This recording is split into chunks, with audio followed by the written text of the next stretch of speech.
لا حول ولا قوة إلا بالله العلي العظيم أعوذ بالله من الشيطان الرجيم بسم الله الرحمن الرحيم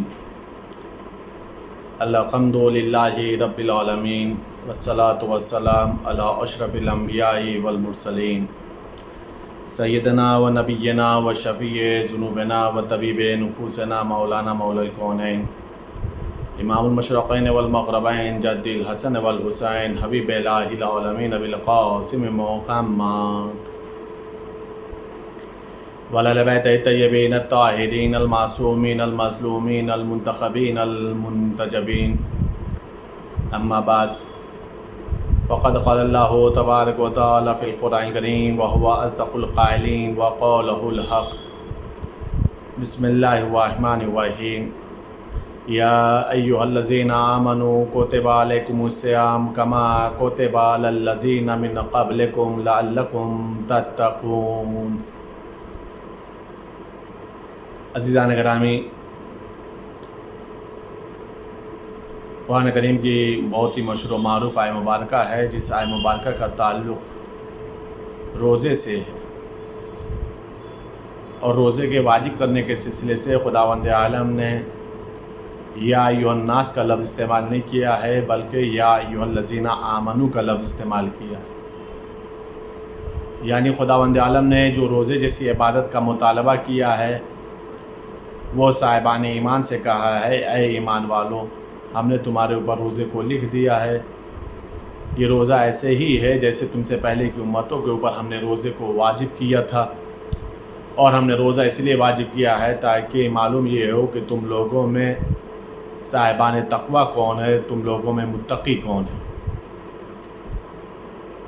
عزیزان گرامی،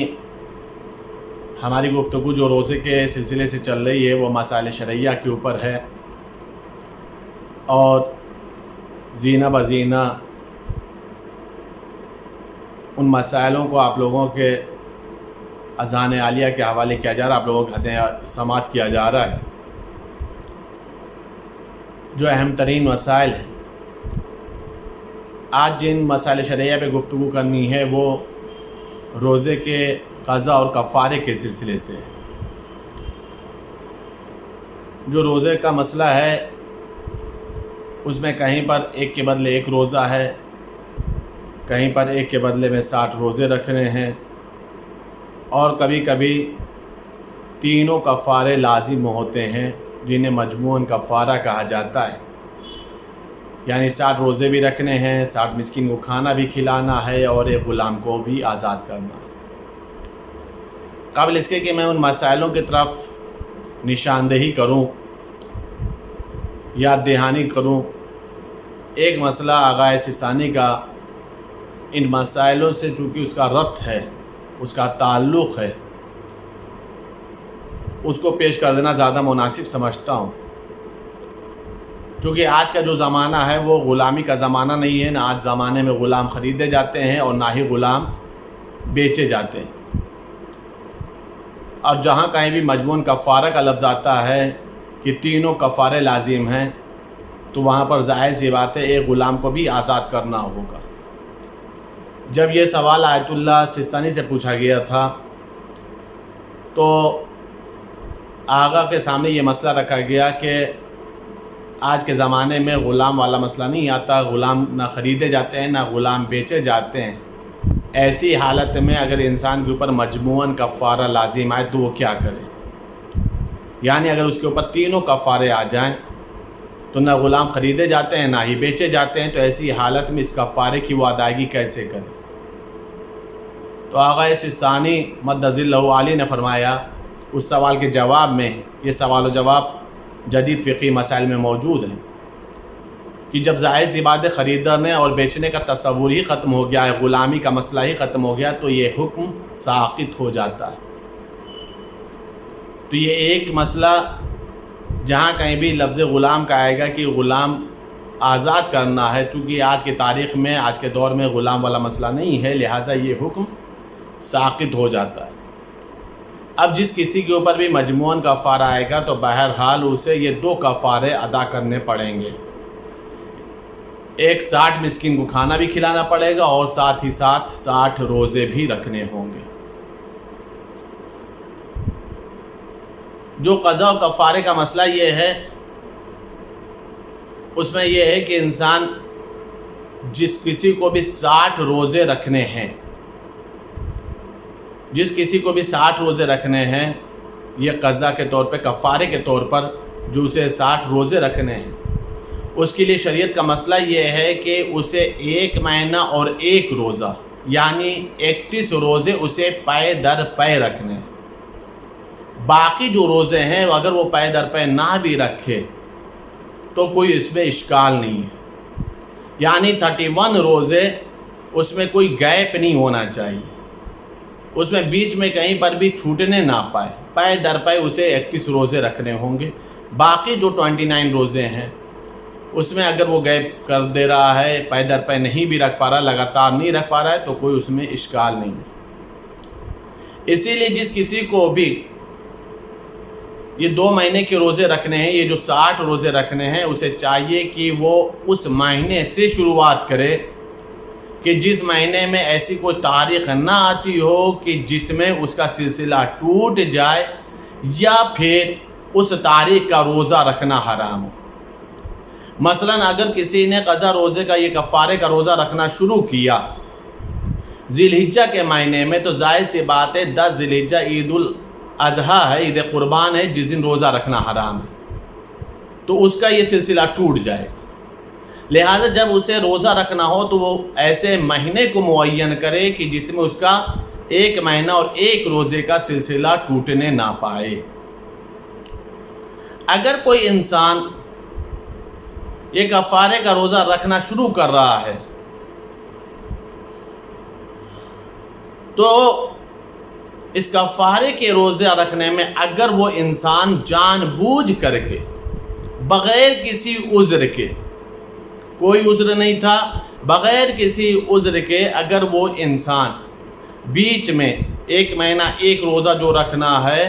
اس میں وہ جان بوجھ کر کے گیپ کر دے رہا ہے، چھوڑ دے رہا ہے، کسی ایک تاریخ میں روزہ نہیں رکھ رہا ہے، تو پھر اسے پھر سے اثر 9 روزہ رکھنا پڑے گا، یعنی جتنا اس نے روزہ رکھا ہے وہ روزہ شمار نہیں ہوگا۔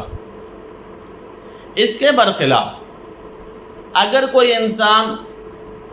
پے در پے روزہ رکھ رہا ہے لیکن اس کے اوپر کوئی عذر شرعی آ گیا، ایک ایسا عذر آ گیا جس کا شریعت میں اہمیت ہے، مثلا اس کے اوپر کوئی واجب سفر آ گیا، وہ سفر کو ملتوی نہیں کر سکتا تھا، اس کے لیے وہ سفر کرنا ضروری تھا، تو ایسی حالت میں اگر اس نے گیپ کیا ہے 1 مہینہ 1 روزہ رکھنے میں، اگر اس سے بیچ میں گیپ ہو رہا ہے اس وقت جبکہ عذر شرعی تھا، جو معقول وجہ تھی، تو ایسی حالت میں وہ عذر شرعی دور ہو جانے کے بعد جتنا روزہ رکھ چکا ہے اس کا شمار ہوگا، آگے سے وہ سلسلے وار روزہ رکھے گا۔ دونوں میں فرق کیا ہے؟ پہلے میں فرق یہ ہے کہ جتنا روزہ بغیر اس نے عذر شرعی کے چھوڑا تھا، بغیر عذر شرعی کے چھوڑا تھا، وہ روزہ اس کا شمار نہیں ہوگا، لیکن اگر یہاں پر عذر شرعی ہے، واجب سفر ہے یا کوئی ایسی مجبوری ہے کہ جہاں پر وہ روزہ نہیں رکھا جا سکتا، تو ایسی حالت میں وہ پچھلے روزے شمار کیے جائیں گے۔ اگر ایک انسان ہے کہ جس کے اوپر یہ کفارے واجب ہیں، 60 مسکین کو کھانا بھی کھلانا ہے، 60 روزے بھی رکھنے ہیں، اور اس کے اندر وہ صلاحیت نہیں ہے کہ وہ 60 مسکین کو کھانا کھلائے یا 60 روزے رکھے، غلام کو آزاد کرے، تو ایسی حالت میں یہ ہے کہ جہاں تک ممکن ہوگا وہ انسان امکان بھر صدقہ دے۔ اگر صدقہ دینے کی بھی صلاحیت نہیں ہے تو اسے چاہیے کہ وہ زیادہ سے زیادہ استغفار کرے، اور جب کبھی بھی اس کے پاس یہ صلاحیت پیدا ہو جائے، چاہے روزہ رکھنے کی صلاحیت پیدا ہو جائے یا یہ خداوند عالم سرمایہ دے دے، اسے توانگر بنا دے اور وہ 60 مسکینوں کو کھانا کھلانے کی طاقت اور قوت رکھتا ہو، جب کبھی بھی اس کے اندر یہ صلاحیت پیدا ہو جائے گی تو یہ اپنے کفارے کو وہ ادا کرے گا۔ اگر کوئی انسان حالت روزہ میں اللہ رسول کے اوپر کوئی بہتان لگا رہا ہے اور اس کے ذریعے سے وہ اپنا روزے کو باطل کر رہا ہے، اس کا روزہ ٹوٹ رہا ہے، تو ایسی حالت میں بھی اس کے اوپر مجموعاً کفارہ لاگو ہوتا ہے احتیاط مستحب کی بنیاد پر۔ اس کے اوپر یہ تینوں کفارے لازم ہوتے ہیں۔ لیکن ابھی میں نے جب یہ کفارے کی بحث ہوئی تھی تو میں نے عرض کیا تھا کہ غلام والا مسئلہ نہیں ہے آج کی تاریخ میں، تو بھی اگر انسان ایسی حالت میں اپنے روزے کو باطل کر رہا ہے جو اللہ رسول کے اوپر بہتان لگا کر کے، تو اس کے اوپر یہ 2 کفارے لازم آتے ہیں۔ وہ اسے 60 مسکین کو کھانا بھی کھلانا پڑے گا اور اسے 60 روزے بھی رکھنے پڑیں گے۔ یہ ہے روزے کی قضا کے سلسلے سے اور روزے کے کفارے کے سلسلے سے مسئلہ۔ اس مسئلے میں ایک اہم بات یہ ہے کہ اس سے انسان کو اندازہ لگنا چاہیے، انسان کو اس بات کے لیے غور و فکر کرنا چاہیے کہ اللہ کی نگاہ میں روزے کی کس قدر اہمیت ہے۔ اس لیے کہ اگر ایک انسان جان بوجھ کر کے ایک روزہ چھوڑ رہا ہے یا روزہ توڑ رہا ہے یا روزے کو باطل کر رہا ہے، تو خداوند عالم ایک کے بدلے میں ایک نہیں رکھ رہا ہے، اس کے اوپر یہ کفارے لازم کر رہا ہے، اس قدر سزا دی جا رہی ہے۔ ایک انسان رکھ لے تو ان سزاؤں سے مبرہ ہو جائے، ان سزاؤں سے بری ہو جائے، ان کفاروں سے نجات مل جائے۔ اس سے انسان کو روزے کی اہمیت اور روزے کی افادیت کو سمجھنے کی ضرورت ہے کہ اللہ کی نگاہ میں اس روزے کی جیسی عبادت کی کیا اہمیت ہے۔ یہ مسئلہ اللہ نے نماز، حج، زکوٰۃ، خمس کے سلسلے سے نہیں رکھا کہ اگر تمہاری ایک نماز قضا ہو جا رہی تو تمہیں بدلے میں اتنے زیادہ نماز پڑھنی پڑے گی۔ اگر تمہارا ایک حج جان بوجھ کر کے تم نہیں کرنے جا رہے ہو تو تمہارے اوپر ایک حج کے بدلے میں اتنے زیادہ حج واجب ہو جائیں گے۔ اللہ نے کسی اور عبادت کے اوپر یہ چیزیں نہیں رکھی ہیں جو چیز اللہ نے اس روزے کے اوپر رکھی۔ اس سے انسان کو اندازہ لگانا چاہیے کہ روزہ کس قدر اہمیت کی حامل ہے۔ معصوم کی حدیث ہے جہنم کی آگ کی سپر ہے، یعنی جہنم سے محفوظ رکھنے کا جو اسلحہ ہے اسے روزہ کہا جاتا ہے۔ اگر اللہ کی بارگاہ میں انسان کے روزے قبول ہو جاتے ہیں تو یہی روزہ سپر بن جائے گا انسان کے لیے جہنم کے لیے، یہ ڈھال بن جائے گا، یہ انسان کی سیفٹی بن جائے گا، انسان کی نجات کا ذریعہ بن جائے گا اگر یہی روزہ اللہ کی بارگاہ میں انسان کے قبول ہو جاتے ہیں۔ عزیزان گرامی، یہ گفتگو ہو گئی ہماری روزے کے سلسلے سے، روزے کے مسائل کے سلسلے سے۔ اب جو گفتگو ہے وہ قرآن کے پیغام کے سلسلے سے، قرآن کے میسج کے سلسلے سے کہ خداوند عالم قرآن کریم میں ہم لوگوں کو کیا پیغام دے رہا ہے، ہم لوگوں کو کیا میسج دے رہا ہے۔ کل جو گفتگو ہوئی تھی ہماری وہ تقوی کی علامتیں، تقوی کے صفات اور متقین کی نشانیوں کے سلسلے سے ہوئی تھی، جو خداوند عالم نے ارشاد فرمایا ہے کہ یہ نشانیاں، یہ صفات، یہ علامتیں ہونا چاہیے، تب جا کر کے تم متقی کہلاؤ گے۔ آج قرآن کریم کی جس آیہ مبارکہ کی میں تلاوت کرنے والا ہوں، اس آیہ مبارکہ میں خداوند عالم نے ایک عجیب لطیف گفتگو کی ہے، اور اس گفتگو کو انسان سمجھے کہ خداوند عالم کس طرح سے اپنے چاہنے والوں سے، اپنے بندوں کو مخاطب کر کے بات کر رہا ہے۔ یہ بھی قرآن کریم کی جو آیہ مبارکہ ہے یہ دوسرے پارے کی آیہ مبارکہ سورہ بقرہ کی ایک آیہ مبارکہ چھوٹی سی ہے، لیکن اس میں پیغام بہت لطیف اور بہت ہی اچھے پیغام۔ ارشاد رب العزت ہو رہا ہے، بسم اللہ الرحمن الرحیم، من ذا الذی یقرض اللہ قرضا حسنا فیضاعفہ لہ اضعافا کثیرا واللہ یقبض ویبسط والیہ ترجعون۔ کون ہے جو اللہ کو اچھا قرضہ دے کہ خدا اس کو اس کے لیے بے انتہا بڑھا دے، اور اللہ تنگ دستی بھی دیتا ہے اور اللہ فراقی بھی عطا فرماتا ہے، اور تمہاری بازگشت اسی کی طرف ہوگی، یعنی پلٹ کر کے تمہیں اللہ ہی کی بارگاہ میں جانا ہے۔ عزیزان گرامی، اس آیہ مبارکہ کی تفسیر میں امام جعفر صادق علیہ السلام ارشاد فرماتے ہیں کہ جس وقت یہ آیہ مبارکہ نازل ہوئی تھی کہ من جاء بالحسنۃ فلہ خیر منہا، جو ایک نیکی لائے گا تو خداوند عالم اسے اس سے بہتر معاوضہ عطا فرمائے گا۔ ایک نیکی لے کر کے آئے گا تو خداوند عالم اسے اس سے بہتر اجر عطا فرمائے گا۔ جب یہ آیت مبارکہ نازل ہوئی تو جناب رسول خدا صلی اللہ علیہ وآلہ وسلم نے اللہ کی بارگاہ میں عرض کیا پروردگار مجھے اس سے بھی زیادہ عطا فرما، یعنی ایک کے بدلے میں تو اچھا دے رہا ہے، لیکن اللہ کے رسول نے فرمایا میرے معبود تو مجھے اس سے بھی بہتر دے، اس سے بھی زیادہ دے۔ تب خداوند عالم نے دوسری آیت مبارکہ نازل فرمائی من جاء بالحسنۃ فلہ عشر امثالھا، جو ایک نیکی لائے گا اللہ کی بارگاہ میں اسے خداوند عالم اس کا 10 گنا معاوضہ عطا فرمائے گا، 10 گنا اجر عطا فرمائے گا۔ اس پر جناب رسول خدا نے عرض کی پروردگار مجھے اس سے بھی زیادہ عطا کر۔ تب خداوند عالم نے یہ آیت مبارکہ نازل فرمائی من ذا الذی یقرض اللہ قرضا حسنا فیضاعفہ لہ اضعافا کثیرا واللہ یقبض ویبسط والیہ ترجعون، کون ہے جو اللہ کو اچھا قرضہ دے کہ خدا اس کو اس کے لیے بے انتہا بڑھا دے، اور اللہ تنگ دستی بھی دیتا ہے اور فراخی بھی، اور تمہاری بازگشت اسی کی طرف ہوگی۔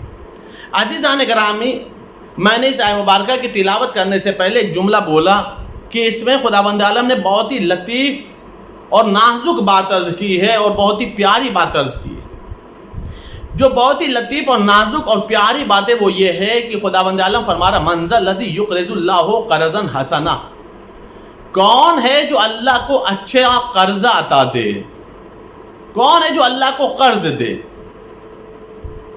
عزیزان گرامی، قرض مانگ وہ رہا ہے جس نے پوری کائنات سجائی ہے، جو خود خیر الرازقین ہے، جو خود غنی مطلق ہے، جو خود فیاض مطلق ہے، کائنات میں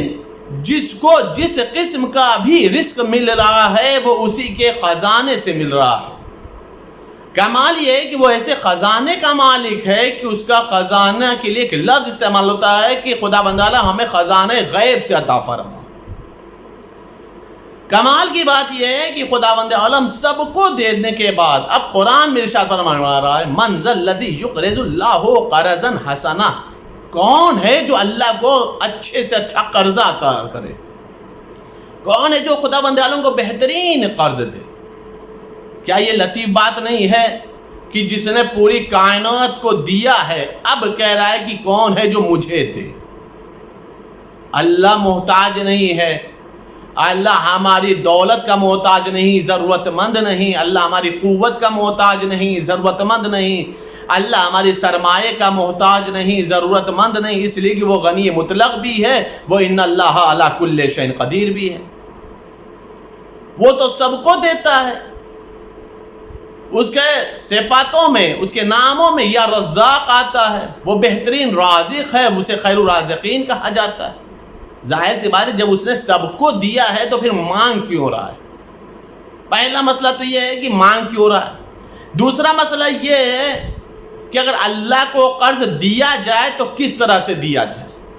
اس لیے کہ دینے کا ایک تصور یہ ہے کہ کچھ سامنے موجود ہو۔ اللہ جسم و جسمانیات سے منزہ ہے، اللہ جسم نہیں رکھتا، اللہ شکل و صورت نہیں رکھتا، اللہ ہاتھ نہیں رکھتا، پھر اللہ کو دیا جائے تو کیسے دیا جائے؟ یہ اہم مسئلہ ہے یا نہیں ہے؟ مانگ وہ رہا ہے جو محتاج نہیں، ضرورت مند نہیں، مانگ وہ رہا ہے جو جسم نہیں رکھتا ہے، تو دیا کیسے جائے؟ عزیزان گرامی، جب اللہ کو قرض دینے کا مسئلہ آ جائے کہ اللہ قرض مانگ رہا ہے، اللہ کو قرض دیا جائے، تو اس قرض کا وہ تصور نہ کریں جو ایک بندے خدا دوسرے بندے خدا کو دیتا ہے۔ ایک بندے مومن دوسرے بندے مومن کو دیتا ہے، یہ تصور قرض نہ رکھا جائے۔ پھر اس کی میننگ کیا ہوگی، اس کا مطلب کیا ہوگا؟ اس کا مطلب، اس کا میسج، اس کا پیغام یہ ہے، اللہ کو قرض دینے کا مفہوم اور مطلب یہ ہے کہ جو کچھ بھی اللہ نے تمہیں دیا ہے اسے تم اللہ کی راہ میں خرچ کرو۔ جو سرمایہ بھی دیا ہے وہ اللہ رسول اور اہل بیت کی راہ میں خرچ کرو۔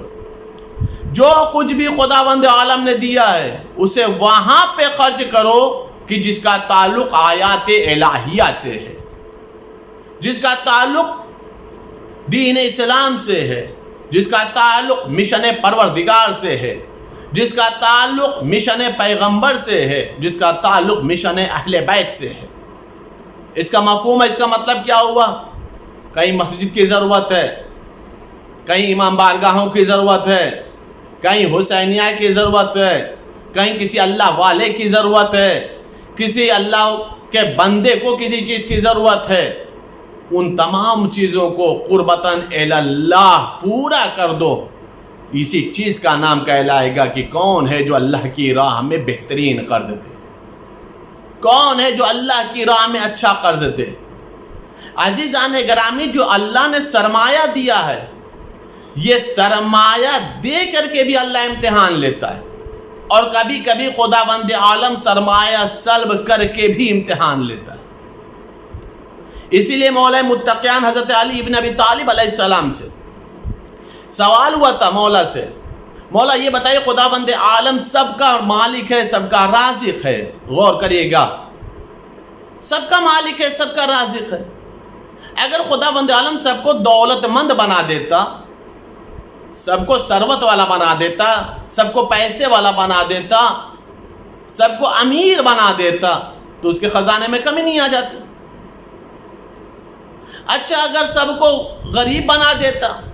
سب محتاج ہوتے، سب ایک جیسی زندگی گزارتے، تو خداوند عالم کے خزانے میں اضافہ نہیں ہو جاتا۔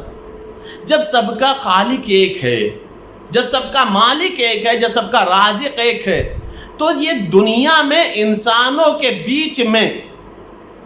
یہ پیسوں کے معاملے میں، یہ سرمایہ کے معاملے میں، یہ دولت کے معاملے میں یہ اتنا زیادہ اتار چڑھاؤ کیوں نظر آتا ہے؟ کوئی بہت زیادہ دولت والا ہے، کسی کے بس ایک روٹی کھانے کے لیے نہیں ہے،